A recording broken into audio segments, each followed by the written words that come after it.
নেৰা-নেপেৰা বৰষুণৰ ফলত ফেনে ফুটুকাৰে বাঢ়ি আহিছে কালদীয়া নদীৰ পানী। কালদীয়া নদীৰ ওপৰত থকা এখন বাঁহৰ সাঁকো সংকটজনক অৱস্থাত। অতিকৈ পুৰণি এই বাঁহৰ সাঁকোৰে দৈনিক অহা-যোৱা কৰে শ শ ৰাইজ। দীৰ্ঘদিনৰ পৰাই এই দলংখনৰ বাবে মাজে সময়ে বিপদৰ সন্মুখীন হোৱা দেখা যায় সাধাৰণ জনতাই।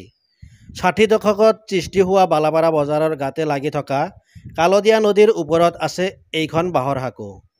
বজালী জিলাৰ দক্ষিণ প্ৰান্তত নৱগঠিত ১৩ নং বালাপাৰা গাঁও পঞ্চায়তৰ অন্তৰ্গত বালাপাৰা বজাৰৰ গাতে লাগি থকা কালদীয়া নদীৰ ওপৰত আছে এইখন বাঁহৰ সাঁকো।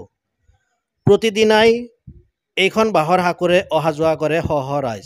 বিশেষকৈ বালাপাৰা বজাৰৰ কালদীয়া নদীৰ পশ্চিম অঞ্চলৰ ৰাইজৰ বজাৰলৈ অহা-যোৱা কৰিবলৈ এইখনেই হৈছে একমাত্ৰ বাঁহৰ সাঁকো।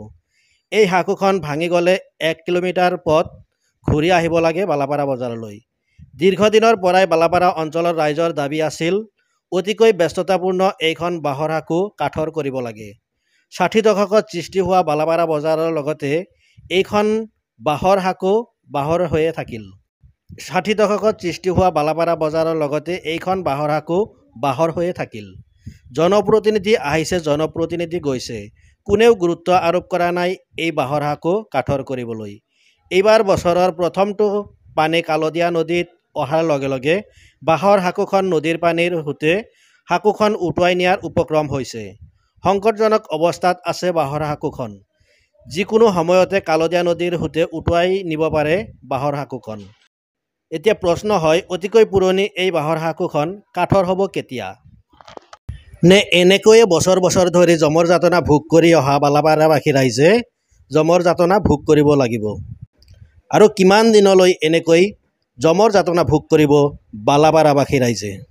বালাপাৰাবাসী ৰাইজৰ দাবী শুনিবনে কোনোবা জনপ্ৰতিনিধিয়ে?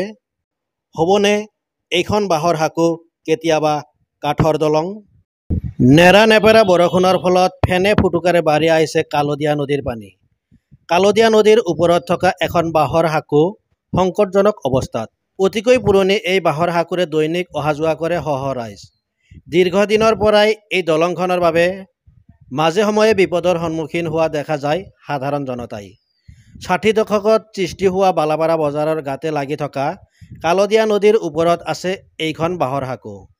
বজালী জিলাৰ দক্ষিণ প্ৰান্তত নৱগঠিত ১৩ নং বালাপাৰা গাঁও পঞ্চায়তৰ অন্তৰ্গত বালাপাৰা বজাৰৰ গাতে লাগি থকা কালদীয়া নদীৰ ওপৰত আছে এইখন বাঁহৰ সাঁকো।